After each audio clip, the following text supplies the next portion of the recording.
السلام عليكم كل طلاب ثالثه اعدادي، عاملين ايه؟ وحشني جدا، يا رب تكونوا بخير وصحه وسلامه يا رب. معاك المؤرخ مستر عمرو جمعه. هنذاكر ونشرح مع بعض ماده الدراسات الاجتماعيه مع بعض، عايزين نفهم مش عايزين نحفظ بس، ونحل كم اسئله كبير جدا، لان دي تعتبر السنه دي يا صديقي اول سنه شهاده بالنسبه لك بجد. هكون معاك السنه دي اونلاين وسنتر بمحافظه الاسكندريه. تابعنا عشان نذاكر مع بعض، ولو عندك اي اسئله اكتبها لنا في الكومنتات وهنجاوبها مع بعض. ويلا بينا يا صديقي نقوم نشرح الدرس الاول مع بعض. الدرس الاول تاريخ عندي بيقول لك زمان في اواخر القرن ال15 ومطلع القرن ال16 كان عندي في 3 دول هم اللي مسيطرين على العالم الاسلامي. طب يا مستر انا ما بعرفش احول القرون لتاريخ، يعني ما بعرفش لما اسمع اخر القرن ال15 واول القرن ال16 ما بعرفش التاريخ ده ايه. بص معايا كده ازاي نعرف التاريخ من القرون. بص يا باشا، لو ده قال لك مثلا 1798، ازاي اعرف القرن من التاريخ ده؟ هاخد اول رقمين على الشمال وازود عليهم واحد ويطلع لي القرن، يعني ده يبقى القرن ال18. مثلا لو جيت قلت لك 2023، هاخد اول رقمين على الشمال وهزود عليهم واحد، يبقى احنا كده في القرن ال21. طب مستر القرن عندي كام سنه؟ القرن عندي فيه 100 سنه، نصه 50. يعني انا مثلا لما اجي اقول لك 1798 كده احنا في اول القرن ولا في اخره؟ كده احنا في اواخر القرن ال18. طب لما اقول لك 2023 كده احنا يبقى في اوائل القرن ال21. تمام؟ يلا بينا بقى نرجع لموضوعنا. مستر مين الثلاث دول اللي كانوا مسيطرين على العالم الاسلامي زمان؟ تعال نبص مع بعض. اول دوله عندي دوله اسمها الدوله المملوكيه.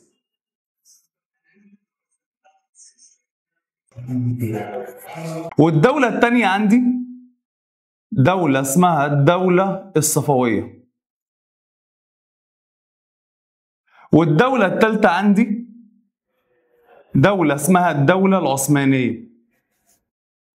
طب مستر الدولة المملوكية دي أول دولة كان معاها إيه؟ كان معاها مصر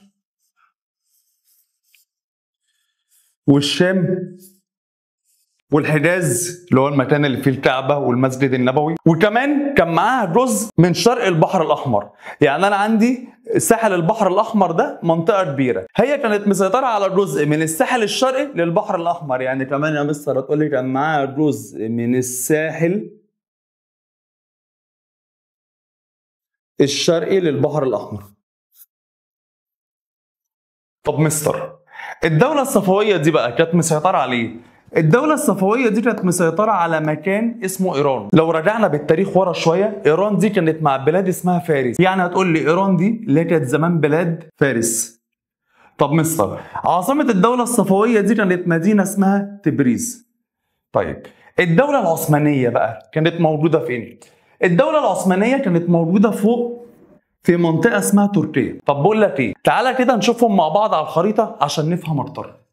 بص كده يا صديقي، ده مكان دولة المماليك، وده مكان الدولة الصفوية اللي هي موجودة في إيران، وده مكان الدولة العثمانية اللي هي موجودة فوق في تركيا. وبيقول لك زي ما أنا قلت لك دلوقتي إن دولة المماليك كانت موجودة في مصر والشام والحجاز وجزء من الساحل الشرقي اللي بيبص على البحر الاحمر. تعال بقى نرجع لموضوعنا تاني. دولة المماليك دي اللي كانت موجودة في مصر والشام والحجاز والجزء الشرقي من ساحل البحر الاحمر، بيقول لك الدولة دي جت في اواخر القرن ال15 وتعرضت لازمة كبيرة جدا، اتعرضت لازمة اقتصادية. هي ليه تعرضت لازمة اقتصادية؟ تعال نبص مع بعض.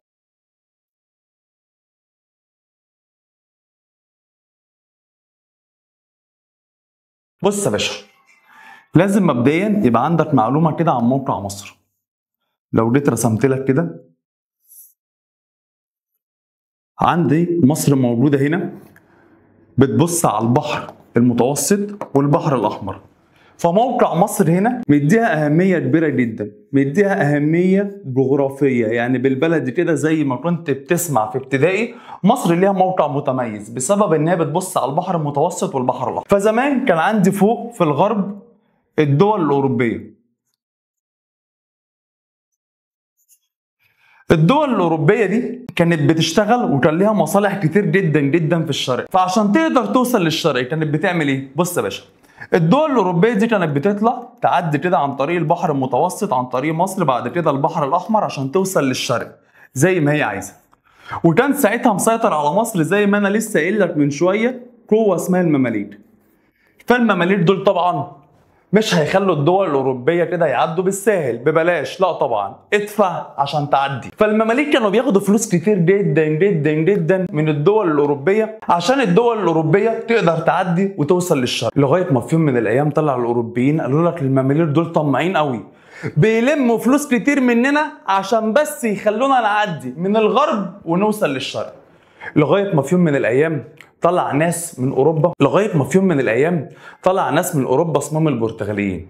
البرتغاليين قالوا لك احنا هنكتشف طريق جديد يخلينا نقدر نطلع من الغرب ونوصل للشرق من غير ما نعدي على المماليك. ايه الطريق ده؟ قال لك بص يا باشا، قال لك احنا هنلف حوالين قاره افريقيا، تمام؟ بدل ما نعدي على مصر لا احنا نلف من حوالين قاره افريقيا وهنقدر ان احنا نوصل للشرق من غير ما نعدي على مصر ومن غير ما ندفع فلوس لمين يا عينيا؟ للمماليك. طب مين اللي اكتشف الطريق ده؟ لسه قايل لك دوله اسمها البرتغاليين، والطريق ده سميناه باسم طريق رأس رجاء الصالح. طب مستر اكتشفوه امتى؟ اكتشفوه سنة 1498، ومن ساعتها يا صديقي الدول الأوروبية ولا بقت بتعدي على مصر ولا بقت بتدفع فلوس لمين؟ للمماليك. فطبعا مصر ما بقاش بيدخل لها فلوس زي زمان، فتعرضت لأزمة اقتصادية. يعني لما اجي اقول لك بما تفسر تعرض دولة المماليك لأزمة اقتصادية، هتقول لي بسبب اكتشاف البرتغاليين طريق رأس رجاء الصالح 1498. حاجة تانية كمان بوظت الدنيا خالص عند المماليك، دمرتهم. ايه يا مستر؟ في يوم من الايام المماليك دخلوا معركة كبيرة سنة 1509 اسمها معركة ديول بحرية. في المعركة دي الأسطول المملوكي اتدمر بالكامل. يعني ايه الأسطول المملوكي؟ السفن اللي بتحارب عن طريق البحر اتدمرت بالكامل. فبالبلدي كده اللي زود البلة طينة عند المماليك هو تحطيم الأسطول المملوكي في معركة ديول بحرية 1509. يبقى لما يجي يقول لك بما تفسر تعرض دولة المماليك لأزمة اقتصادية، يعني ليه دولة المماليك اتعرضت لأزمة اقتصادية؟ هتقول لي بسبب تحويل طرق تجارية بين الشرق والغرب لطريق رأس الرجاء صالح 1498، تحطيم الأسطول المملوكي في ديول بحرية 1509. قال لك دولة المماليك ما جاتش معاها بس كمان على الأزمة الاقتصادية دي، كمان اتعرضت لأزمة سياسية. ايه الدولة الفقر دي يا مستر؟ كلها أزمات؟ يا صديقي. قال لك ليه شافوا أزمة سياسية؟ قال لك بص، قال لك جوه دولة المماليك كان في اضطراب للأمن، يعني ما كانوش مهتمين بفرض الأمن والأمان، كان عندهم عدم استقرار، الدنيا ما كانتش متظبطة، وكمان ما كانوش بيحبوا بعض، دايما كانوا بيتصارعوا مع بعض وفي ما بينهم فتن وصراعات، يعني ما كانوش أسرة مع بعض. كمان كان دايما بيتعمل ضدهم ثورات. فلما يجي يقول لك دولة المماليك ليه تعرضت لأزمة سياسية، هتقول لي بسبب اضطراب الأمن، صراعات، فتن، ثورات داخلية. اسمعها مني تاني: أزمة سياسية، اضطراب الأمن، صراعات، فتن، ثورات داخلية. يبقى كده دولة المماليك شافت أزمتين: أزمة اقتصادية وأزمة سياسية. تعال بقى معايا هنا، بيقول لك هو دولة المماليك شافت أزمة اقتصادية بسبب اكتشاف البرتغاليين طريق رأس الرجاء الصالح 1498، تحطيم الأسطول المملوكي في ديول بحرية. قال لك كمان أزمة سياسية بسبب اضطراب الأمن، الصراعات المستمرة بين المماليك والفتن والثورات الداخلية. طبعا يا مستر باين من كلامك كده إن دولة المماليك دي دولة ضعيفة وعندها كل ده. فما دام هي دولة ضعيفة، من غير ما تفكر كده وانت مغمض، اكيد القوة العسكرية عند المماليك هتبقى قوة ضعيفة. فالأزمة السياسية والاقتصادية ده أدى إلى ضعف القوة العسكرية للدولة المملوكية. يعني لما اجي اقول لك من النتائج المترتبة على تعرض المماليك لأزمة سياسية اقتصادية، هتقول لي ضعف القوة العسكرية للدولة المملوكية. بيقول لك بقى تاني دولة عندي اللي هي الدولة الصفوية اللي موجودة في إيران حاليا، اللي هي زمان كانت بلاد الفرس زي ما قلت لك من شوية، وعاصمتها تبريز. وركز مع الدولة دي، خلي بالك عشان هيتعامل معاها بعد شوية الجلاشة. ثالث دولة عنده هي الدولة العثمانية. الدولة العثمانية دي زي ما قلت لك من شوية يا صديقي موجودة فوق في تركيا. في بداية القرن ال16 كان ليها سلطان اسمه سليم الأول. سليم الأول ده في يوم من الأيام كده قعد يفكر وقال لك أنا عايز أوسع حدود الدولة العثمانية، عايز أكبر الدولة العثمانية. فسليم الأول عمل إيه؟ سليم الأول قعد مع الوزير بتاعه قال له أنا عايز أوسع حدود دولتي، فاطلع احارب الغرب اللي هي الدول الاوروبيه واسيطر عليهم واوسع الدوله العثمانيه، ولا انزل احارب الشرق اللي هي الدول العربيه؟ فرد عليه كده الوزير بتاعه، كان عايز يقول له انت عبيط يا سلطان ولا ايه؟ قال له احنا لو طلعنا حاربنا الدول الاوروبيه هيحطوا علينا، الدول الاوروبيه دي متفوقه علينا عسكريا وحضاريا، يعني اجمد مننا كجيش ومتفوقين علينا في العلم، فلو طلعنا حاربناهم هيتحط علينا وهنرجع من غير الجيش بتاعنا، احنا كمان شخصيا ممكن ما نرجعش. فاحنا نعمل ايه؟ نحارب اللي اضعف مننا. طب بص يا صديقي، انا عندي الدولة العثمانية اقوى من الدولة المملوكية واقوى من الدولة الصفوية. فالوزير بتاعه قال له ايه كده بالبلدي؟ قال له انزل حارب اللي اضعف منك، ما تحاربش اللي اقوى منك. واحنا خلي بالك دايما كده، دايما بنيجي على اللي اضعف مننا مش على اللي اقوى، خلي بالك من الكلام. فالسلطان العثماني هينزل يتوسع ناحية الشرق وليس الغرب، وركز مع الحتة دي خلي بالك عشان هنحتاجها بعد شوية. طب مستر، انت لسه قايل لي من شوية اللي موجود في الشرق مين؟ دولة المماليك واخدة مصر والشام والحجاز وشرق البحر الأحمر. وموجود مين كمان؟ الدولة الصفوية. ده معناه ان الدولة العثمانية عشان تنزل تسيطر على الشرق لازم هتحارب الدولة الصفوية ولازم هتحارب الدولة المملوكية. تعال بقى نشوف ايه المعارك اللي هتحصل ونتفرج مع بعض. اول دولة سليم الاول هيبدأ بيها وينزل يحاربها هي الدولة الصفوية. يلا بينا نشوف مع بعض. هنا هينزل سليم الاول على الدولة الصفوية وهيحاربها في معركة كبيرة اسمها معركة جلزيران. وانت طبعا عارف زي ما انا لسه قايل لك من شوية مين الأقوى؟ الدولة العثمانية طبعا. فهنا المعركة دي هتؤدي لانتصار سليم الأول على الدولة الصفوية. يعني في معركة جلزيران أدت لانتصار الدولة العثمانية وهزيمة الدولة الصفوية، وكمان سليم الأول هيدخل عاصمتهم تبريز. طب مستر أحفظها إزاي؟ بص يا باشا هتقول لي جلزيران في إيران هزيمة الدولة الصفوية ودخول عاصمتهم تبريز. تاني عينيا، جلزيران في إيران هزيمة الدولة الصفوية ودخول عاصمتهم تبريز. كده سليم الأول حط على الصفويين وخلص من الدولة الصفوية وسيطر على إيران.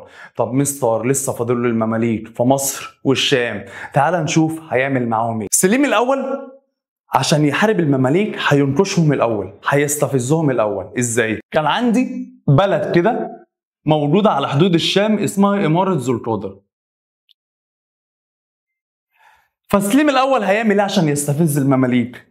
هينزل يسيطر على إمارة ذو القادر. فأول ما قائد المماليك يعرف إن سليم الأول سيطر على إمارة ذو القادر هيطلع من مصر على الشام عشان يتصدى لسليم الأول. طب مستر هو قائد المماليك في مصر ساعتها كان اسمه إيه؟ قائد المماليك في مصر يا عينيا ساعتها كان اسمه السلطان الغوري. فهنا السلطان الغوري هيطلع لسليم الأول في الشام. طب مستر هيقابلوا بعض فين في الشام؟ هيقابلوا بعض في منطقة اسمها مردوبك. فالمعركة اللي هتدور بين الدولة العثمانية والدولة المملوكية هنسميها على اسم المنطقة معركة مردوبك سنة 1516. مستر مين هيحارب مين في 1516؟ الدولة العثمانية هتحارب الدولة المملوكية. بص يا صديقي، أي معركة في الدنيا لازم تكون ما بين طرفين، والمعركة دي هتبقى ما بين الدولة العثمانية والدولة المملوكية. طب مستر انت لسه قايل لي من شوية ان الدولة العثمانية كانت اقوى من المماليك واقوى من الصفويين، فطبيعي كده مين اللي هينتصر هنا؟ هتنتصر هنا الدولة العثمانية وهتتهزم الدولة المملوكية. فطبيعي جدا الشام هتبقى مع مين؟ هتبقى مع العثمانيين. فلما اجي اقول لك ايه هي نتائج معركة مردوبك هتقول لي 3 كلمات. ايه هما؟ بص هتقول لي انتصار، هزيمة، الشام. هتقول لي ايه؟ انتصار، هزيمة، الشام. يعني ايه؟ بص هتقول لي انتصار الدولة العثمانية، هزيمة الدولة المملوكية، والشام أصبحت ولاية عثمانية. يبقى تاني لما أجي أقول لك نتائج معركة مردوبك هتقول لي إيه؟ هتقول لي انتصار، هزيمة، الشام. انتصار دولة عثمانية، هزيمة دولة مملوكية، والشام ولاية عثمانية. أول ما سليم الأول ما ينتصر في الشام وياخد الشام من العثمانيين هيتحرك بجيشه ناحية مصر عشان ياخد مصر. هيدخل مصر عن طريق صحراء اسمها الصحراء العباسية. فهنا هيطلع له قائد المماليك في مصر. خلي بالك مش اللي في دماغك، مش السلطان الغوري. ليه؟ عشان السلطان الغوري يعني اتقتل في معركة مردوبك. فانا عندي قائد جديد هيطلع لسليم الاول في مصر، قائد اسمه طومان باي. طومان باي هو اللي هيتصدى لسليم الاول في مصر. زي ما قلت لك سليم الأول هيدخل مصر عن طريق صحراء اسمها الصحراء العباسية، وهيقابل تومونباي في منطقة اسمها الريدانية، فهنسمي المعركة على اسم المنطقة اللي حصلت فيها، معركة الريدانية 1517. طب مصر المعركة دي هتؤدي لإيه؟ المعركة دي هتؤدي لانتصار برضه الدولة العثمانية. أيوة، الدولة العثمانية كل مرة هتحط على المماليك، فالمعركة دي هتؤدي لانتصار الدولة العثمانية وانتهاء الدولة المملوكية. يعني مش هيبقى في دولة اسمها المماليك، هيبقى عندي بعض الأفراد عايشين اسمهم المماليك، أفراد عاديين، ناس عادية زيي وزيك ما عندهمش دولة، بس دولتهم هيتقضى عليها. مين اللي هيقضي عليها؟ العثمانيين. فهتقول لي انتهاء دولة المماليك ومصر طبعا أصبحت ولاية عثمانية. طب مستر تومونباي هيتعامل مع إيه؟ تومونباي أصبح باي باي. سليم الأول هيقتله وهيعلق راسه على باب زويلة. يعني كده سليم الأول عمل الجلاشة مع المماليك. يبقى تاني لما أجي أقول لك نتائج معركة الريدانية هتقول لي انتصار، انتهاء مصر، انتصار دولة عثمانية، انتهاء دولة مملوكية، ومصر أصبحت ولاية عثمانية. تمام؟ يبقى كده المماليك اتقضى عليهم في معركتين، معركة مرج ومعركة الريدانية، وكده يبقى يا صديقي تم القضاء على الدولة المملوكية. طب بقول لك ايه، مش ملاحظ حاجة؟ مش ملاحظ ان المماليك اتحط عليهم في المعركتين؟ يعني في المعركتين حتى ما عرفوش يصدوا خالص. بص يا باشا، يجي دايما سؤال يقول لي ايه؟ بما تفسر هزيمة المماليك امام العثمانيين؟ ليه المماليك في كل معركة كانوا بيتهزموا امام العثمانيين؟ بص يا باشا، اولا المماليك كانوا دايما بيتهزموا ان هم ما كانوش قوة واحدة، كان عندهم صراعات داخلية، ما كانوش ايد واحدة زي ما قلت لك من شوية، كان في ما بينهم فتن وصراعات، وكمان كانوا بيستخدموا الاساليب البدائيه جدا جدا في القتال. بينما العثمانيين هو كانوا بيستخدموا الاسلحه الحديثه المتطوره. يعني مثلا تلاقي المملوكي راكب الفروسيه، راكب الحصان وطالع يجري على العثماني عشان يحاربه، يروح العثماني من بعيد مديله طلقه قاضي عليه موقعه. يبقى انا عندي المماليك كانوا دايما بيتهزموا بسبب عدم الاستقرار الداخلي، استخدام الاساليب البدائيه زي الفروسيه. طب العثمانيين، بينما العثمانيين بيستخدموا الاسلحه الحديثه المتطوره. بيقول لك هنا سؤال مهم جدا، ايه اللي خلى سليم الاول يتجه نحو مصر والشام؟ قال لك بسبب ان هو ادرك خطوره التوسع في اوروبا بسبب تفوقه عليه عسكريا وحضاريا ورغبه سليم الاول في توسيع ممتلكاته في الشرق. قال لك ازاي هوسع ممتلكاتي في الشرق؟ سليم الاول كان نفسه يسيطر على مصر. اشمعنى مصر يعني يا مستر؟ مصر فيها عسل؟